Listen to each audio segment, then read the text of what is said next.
Welcome to the Fantasy Syndicate Podcast with your hosts, Joshua Poniatowski and Alex Taylor. Let's talk football. Hello, and welcome. Sorry to startle you, Alex, to the Fantasy Syndicate Podcast. My name is Joshua Poniatowski. As always, I got my co-host with me, Alex Taylor. What's going on, my dude? No nickname, just pure my natural essence. I love it. I was gonna say that you pour your milk in before your cereal. You seem like that type of guy that would switch it up every once in a while. If I'm low on milk and I only got like a little bit, I want to make sure I have the right ratio. Like I don't want to pour too big of a bowl of cereal and then pour in just like a little bit of milk. Then like the ratio is totally just effed. So in that situation, I might. I'm not gonna rule it out. Before we jump into what we're going to talk about today, a lot of drafts are happening. Some of you maybe are drafting tonight, maybe even Thursday if you're real crazy. Afternoon draft for those of you that don't got jobs and doing your thing. More power to you. But Alex, do you have any like pre-draft traditions or things that you do to like get in the draft mood? Or do you have anything like that? I will say this podcast has been lovely for my preparation. I feel like I have been on point in my drafts. For sure. I really I get to the end and I'm like, damn, I've been loving my teams. And that's, sometimes rare. I would say I never want to go into a draft sloppy on alcohol by any means. That's where the mistakes are made. I gotcha. But I don't want to be stone sober either. I like a good 2 shots in, like a little loose, ready to make some moves. And that's kind of like the base I like to establish. Okay. Yeah, I mean, I agree. Grabbing a beer is definitely something, part of that tradition. One thing I try to do is, you've seen the movie Draft Day.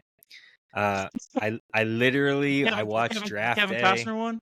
Yes, the Kevin Costner one. You pancake eating. The whole thing. I watched Draft Day. It's just kind of something I do to get in the mood. He's making moves. He's doing it big. He's risking stuff and making good calls. So it just kind of gets me there as far as ready to go for the draft. So that's something weird I do. GM vibe. Yes, exactly. So something fun that I do. But today we are going to be talking about week 1. We're going to talk about waiver wire targets. We're going to talk about trade targets. I know the season hasn't started yet, but we got some guys for you to keep an eye on. And then potential high sell targets after week 1. So we're going to be talking about those just so you're prepared for week 1, some things to look for, making sure your team's ready to go before the season starts. But before we do that, as always, Alex is going to give us news around the league. What you got for us today? Yeah. So, obviously actual NFL season starting here in a couple days. So there's not too much exciting news right now, but we got a little bit. So the big one that most people with possibly a first round pick in contention is the Jamar Chase officially back at practice with the Cincinnati Bengals, suited up. He had the pads on. He was catching some passes. Everyone was getting excited. Josh, how does that make you feel in case you were a Jamar Chase draftee? Yeah, I don't care if he's back in practice. If I'm not confident until they say he's starting on game day, because honestly, wide receivers are divas. I know he's back at practice, but maybe tomorrow he's like, I'm not in the mood. Y'all aren't paying me, so we'll see. I mean, obviously that's a great sign, trending up, but I'm still, not counting it 100%. You think they might have him, even if he comes back, maybe he's on a snap count? Is that something to consider? Oh, I mean, I think he's healthy, so I think if he decides to play, that no, they're not gonna put him on a snap count. They're gonna play him 100%. It just really is up to, I think, Jamar if he wants to hold out any longer for getting signed, getting more money. So. Yeah, I understand if he's holding out for money purposes. You're not gonna knock a guy for that, but I do feel like on the flip side of the coin, Bengals went to the Super Bowl here just a couple years ago, and then just had a terrible year last year. And I see, especially the fact that he's with his boy Burrow and they're buddies and they're competitive as it gets. They're used to winning at LSU. So like I could see him like really being like, hey, we got to get it right this year. Like we're done with Yeah. that, moving on. So I'm hoping he comes back. But yeah. So that's Jamar Yeah, that's a good Chase. point. Also coming out today is Keenan Allen, limited with a heel injury and is questionable. Hmm. Do you think a Dunze season starts now or what? I mean, maybe honestly, looking back a couple months ago, we were talking about a Dunze and like, top 3 generational talent. He was kind of overshadowed by, Marvin Harrison and Neighbors, and he was faded in drafts for the most part, super late. And nobody was really giving him the respect because Keenan Allen was there and DJ Moore. So maybe, right? I mean, like I feel like at this point, I'm thinking to myself, oh, why don't I have any Adunze shares? Because of that talent and that high upside that he brings. So we'll see. I mean, I think Keenan will figure it out before week 1, but if he doesn't, that'll be something to watch for sure. And all you Adunze owners, it's going to be looking good. I think I know you got him on your dynasty team, Alex. So I'm sure you'll I be got one excited to more. watch him play. My last redraft league draft is Mm. tonight, so maybe I Oh, can you got him. auction. Maybe I can kind of scoop them up pretty cheap if people have been checking Yeah, the a couple news. bucks So for sure. excited about it. Yeah, Broncos just made Patrick Surtain II the NFL's highest paid DB ever with a 4-year, $36 million deal. yeah, Again, not necessarily like super fantasy relevant from, we love a good offense, but put some yeah. respect on the guy for being just an absolute beast and shut down corner and someone, you want to fear if your receiver's going up against him. For sure. And maybe Sean Payton will cut him next year and they'll have like $8 million in or $800 million in cap space, reserved, and they're working with nickels. But that's confidence. Sean Payton's the guy there. So, they paid their dude. And yeah, you got to be aware of those cornerback matchups for sure when, based on who your guy's going against. Except, Raheem Morris with the Atlanta Falcons, he downplayed it a little bit, says not too serious. But Kyle Mm. Pitts has already apparently tweaked his hammy somewhat. Josh, with this built-in excuse in your back pocket, does that make it a little bit more exciting to draft him? Because then if he crashes and burns, you can be like, Oh the God. hammy. I mean, I'm glad that he has been dropping in draft boards. Like, finally people figured it out that like there's no chance we should be drafting him as a tight end 5 above, Kittle and even Kincaid or so. I mean, people started to figure it out, but yeah, I want the guy to do well, but I'm done with Kyle Pitts. I don't want him in any format in any way. So, hopefully he proves me wrong. I'd be okay with that. We'll see. Week 1's almost here. We'll Yeah. see. Finally, in the news, Bill Belichick has officially joined what he refers to as InstaFace. Yeah. Now, Josh, does this mean that Instagram is like a locked-in part of our society that's never going away, or have we officially jumped the shark and the ship has sailed aboard Instagram now? Bill Belichick is there, doesn't know how to pronounce it. You gotta bail. What do you think? Yeah. Yeah. I mean, from a tech side, I read up on this stuff a little bit, but it's our generation. Instagram is our generation. So think of it as like the Facebook. Like, I mean, I don't know if you still use Facebook, but Facebook, our parents are I using have pretty one, but religiously. Yeah, exactly. So it's kind of like that. We are that generation now that is keeping Instagram alive. Maybe that's why they decided to go with Bill Belichick. They're like, hey, all these millennials grew up watching him dominate. It's a good fit for that, for that demographic. But honestly, TikTok, they actually grossed, I think it was like $250 million more than Instagram, Facebook, Twitter, and Snapchat all combined last year. So gotta look. it's Good definitely, data to sell. yeah. So, yeah, new generation, new apps. TikTok obviously is where it's at right now. So we'll see. That's the news around the league. So we're going to jump into waiver wire targets. Now, the thing important to know about these guys is these are people that are currently available in over 50% of the leagues. Some of them are up to 90% of the leagues based off who we're talking about. Doesn't necessarily mean you need to go out and add them right this second, but definitely guys to consider and keep an eye on. A lot of these guys I would add to my team. I have a couple of them already on my bench, just kind of sitting there waiting. So just be aware that these guys are probably available in your league when we talk about them. I believe, Alex, you got the first one up. Let's do it.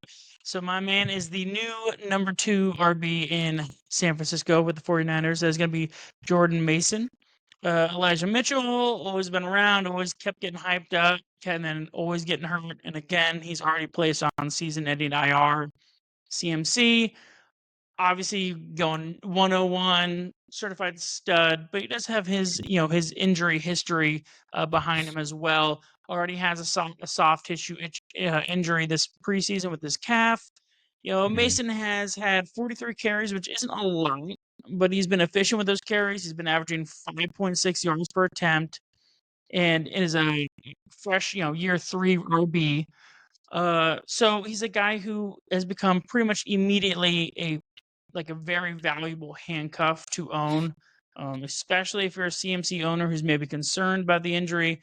It gives you a little bit of stability because you know that Niners offense is going to be running. They're going to be effective. So, Yeah. I mean, if CMC were to ever go down and he was on the waiver wire, he would be like a smash 90% fab bid. Like no question asked. So if you have a spot, I think, he's a good guy to fill up the bench with. Yeah, I mean, I think if you draft CMC, you have to draft Jordan Mason or at least roster him in your league. So yeah, I think it's a no-brainer, especially if you have CMC, the 101. You gotta take some insurance there. And again, he's an efficient ball carrier. He had 83 carries, and again, that year 3 running back. So it's definitely high upside potential if CMC goes down, and he's already kind of lingering with that injury, which isn't great. Who you got? The guy I got. Yep. So the guy I got is Keaton Mitchell.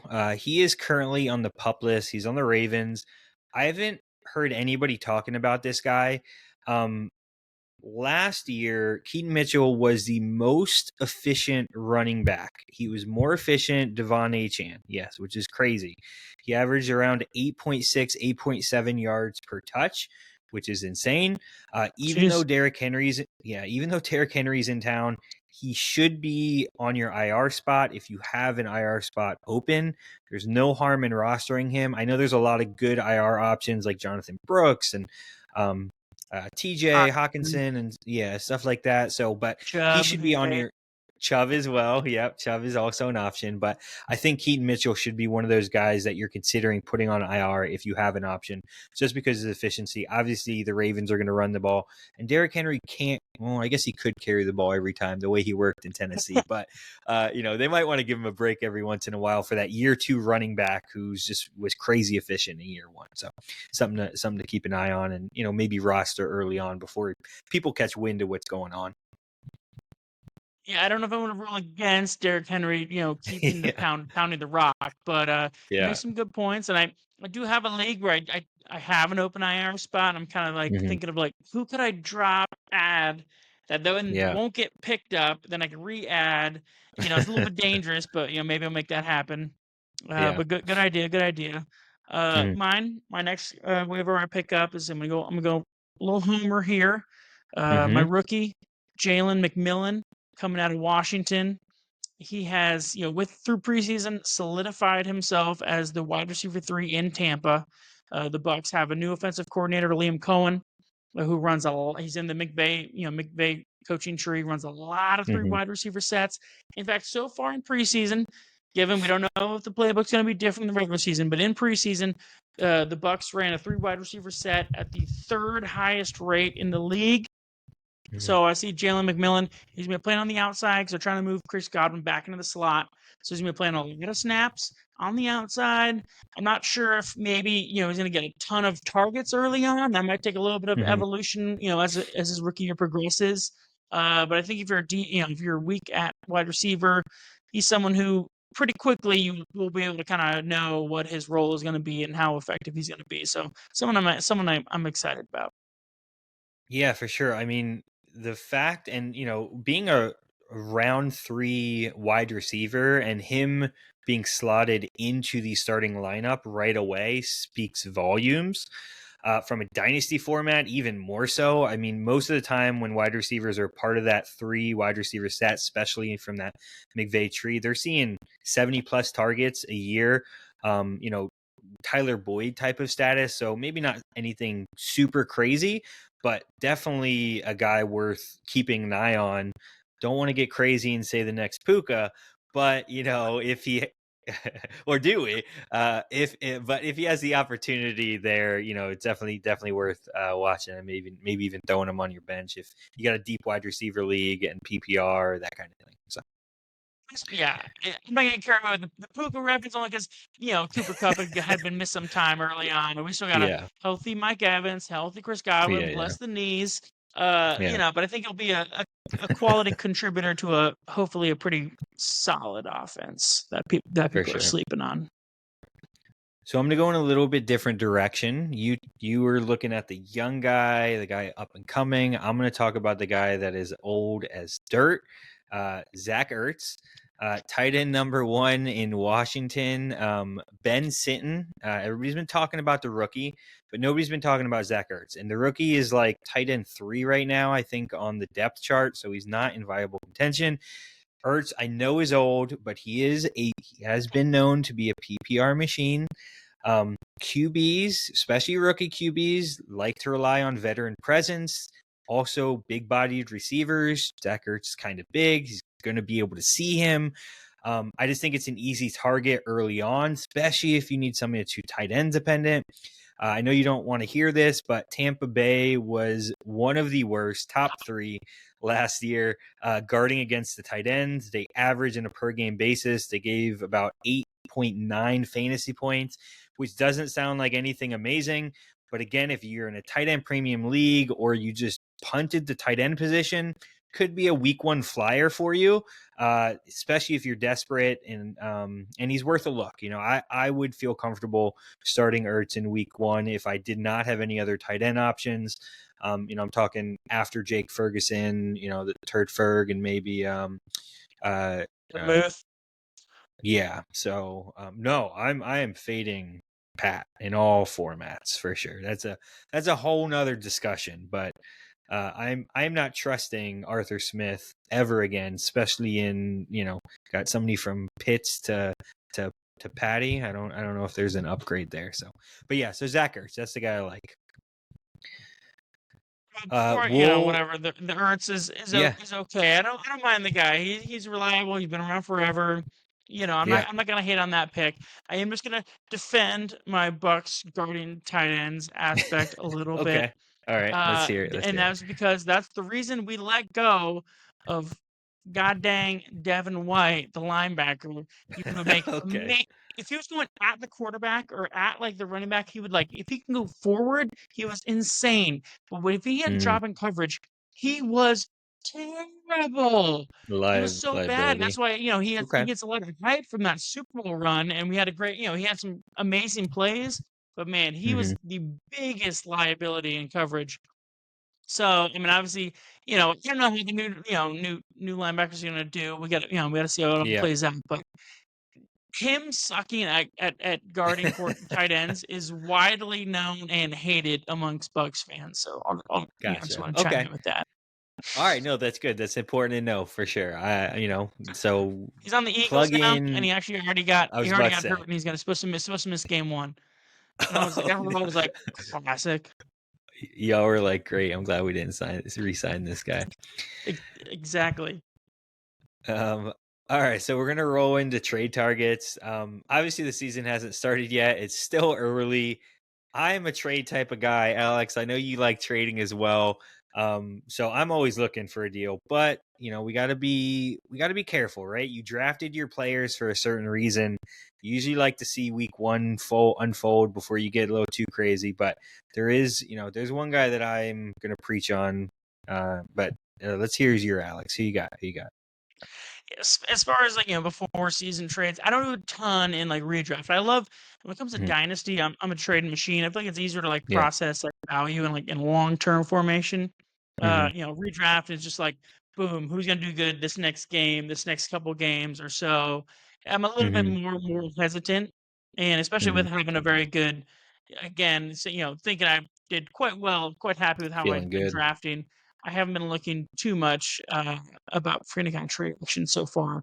So one guy, this isn't really someone to draft or to trade to target now, as much as someone just kind of keep on your radar and kind of see how the first month might go and kind of see what happens. And that's going to be Derrick Henry, Hmm. switching over. Uh, I think he's some guy who could possibly start kind of slow. He's moving over to Baltimore. His first new team in his whole career. Sure, it's exciting, but it's also, it's new. He's got to learn a whole new offense and all that stuff. And he just starts the season with some really tough games. They got Kansas City, Raiders, Dallas, Bills, Cincy, Washington Bucks. Those are all teams that all had like above average or average uh, running defenses. So I don't think he's going to see a ton of early success. So it's something where that whoever owns him now might start getting a little antsy, and you might be able to get a steal from him. And then by that point, we're getting into the cold weather time. That's when Derrick Henry turns into an absolute animal because all Yeah. those little defensive backs, it's like 40 degrees out. These, little like Yeah. 170-pound defensive backs do not want to get in the way of Derrick Henry just running a train at him. So Hmm. I think he's someone you keep an eye on, and then maybe, after a month or so, if someone's getting pissed off, you start to like make some money first and see if you can steal him. Yeah. And I mean, he is very much touchdown dependent. So if he doesn't get those touchdowns, there is a high probability that owners are going to get a little too antsy. They're going to want to trade or deal and maybe get a good value for him. Yeah, so I like that kind of keeping an eye on option. All right, so I'm going to keep this short and sweet because I've talked about this person quite a bit. The person I think you should trade for is Jerome Ford. I'm not done preaching on him. Of He is course. still grossly undervalued in every league. He plays the Cowboys in week 1. Maybe not have the breakout week that we want. However, I'm warning you, if he does, you're going to have to pay a lot more for him at that point. But after that, he goes against the Jags, then the Giants. And in 2023, those two, on average, allowed running backs score about 18 points per game. So, the first one maybe be a little tough, but after that, he's going to open up, and I really think his value is going to increase. So get him now before it's too late. That's just my thoughts. I'll leave it there for Jerome Ford, but do what you If can he before it's comes too out of late. the gate, just running the ball the way you hype him up, yeah, I mean Yeah. he could be very expensive here in the matter of like Mm-hmm. 5 or 6 days, depending on when your Yeah. week wraps up. Yeah. All right. So potential sell high targets. So these are just guys, again, to keep an eye on for week 1. It's important to understand matchups and players and values even before the season starts, because you don't want to get caught off guard with a crazy boom player and then being like, oh, everything in the preseason, all the hype reassures what I thought. So let me go out and try to trade or get this guy. First guy, so I'm going to talk about him, is Javonte Williams. Last year, Seattle, so he's playing Seattle in week 1. Seattle gave up the number 2 most points to fantasy running backs last year, averaging about 22 points a game, which is insane. This is a great opportunity if he breaks out, right? Sean Payton likes to do Sean Payton things, but if he sees, 60%, 70% opportunity share in that backfield, and Seattle plays how they've played historically last year, there could be huge boom potential for him. And a lot of people are super high in Javonte, so maybe you keep an eye on potential trades after that game. Downside, Seattle, of course, has a new scheme with Mike McDonald in town. You kind of got to take that with what you can, but just something to keep an eye on for week 1, especially going against that bad Seattle defense from a running standpoint. Yeah, I mean he's kind of one of those guys that certain zero RB people were kind of hyping up. Mm-hmm. So I could see if he starts week 1, with a big week, people would be like, "Oh, he's real. He really is, the real deal." Who knows? Yep. Maybe he is. I don't know. He's had a lot of injuries in Yeah. his career. Mm-hmm.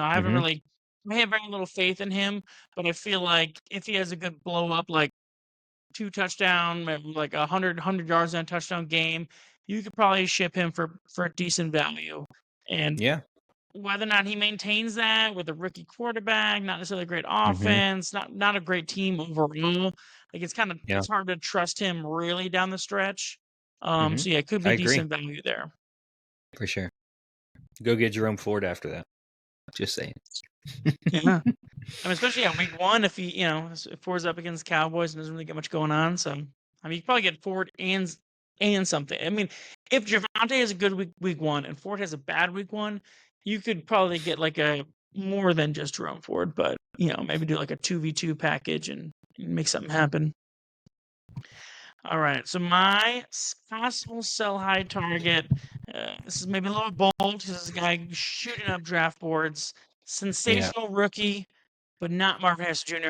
I'm going Malik Nabers of the New York Giants. The hype train is real.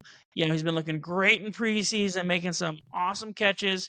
And I'm not saying the guy's not really talented. I mean, I like him overall, but the Giants are also playing the Vikings week 1, and they've got one of the league's worst secondaries. PFF graded them as like the 27th in the league. Again, last year in 2023, they were top 6 in allowing wide receivers to score against them in fantasy points, averaging 24 points per game to opposing wide receivers. So I see this as a game where hype is real, and he could also just slaughter the Vikings secondary. Maybe put up like 150 and a touchdown or something, like what your league settings are, but have just a monster game. Then I think you could probably flip that for a little bit more of like a proven stud who maybe has a tough secondary week 1. Maybe DK, maybe 49ers. They got to play the Jets, so maybe got Debo, Ayuk. See something like that. I don't know. I think there could be value there. I think he pops off, and I think you can trade him for something decent. All right, so Malik Nabers, from a rookie standpoint, he is going as the highest rookie ever drafted redraft leagues, with the exception of course, Marvin Harrison Jr. this year. So a lot of players are getting their respect from a rookie level. However, he is also tied to Daniel Jones, and you got to think about the long term, the entire season perspective. So if you can get a guy that's significantly more reliable with a better quarterback, a better offensive scheme, I would even argue, I feel like you gotta take that value when you can in Nabers. We've seen bad quarterback play impact great wide receivers. Everybody's been harping on it with Drake London. We've seen it with Garrett Wilson, Chris Olave. Like, all these guys are supposed to be elite level talents. 1,000-yard, 5-6, touchdowns, which isn't, it's not terrible. But where he's going at ADP, as well as what people are valuing him as, you could potentially get some better guys and more upside for sure. Yeah. So those are the guys that we think you should be looking at for week 1, waiver wire ads, trade targets, all that good stuff. If you like what you saw, give us a subscribe, hit a like button. If not, that's cool too. Thanks for hanging around and watching us. And if you have any questions, let us know. We're happy to talk about questions on the show. We'd love to hear from y'all. And as always, go steal a championship, and we'll see y'all later. Peace.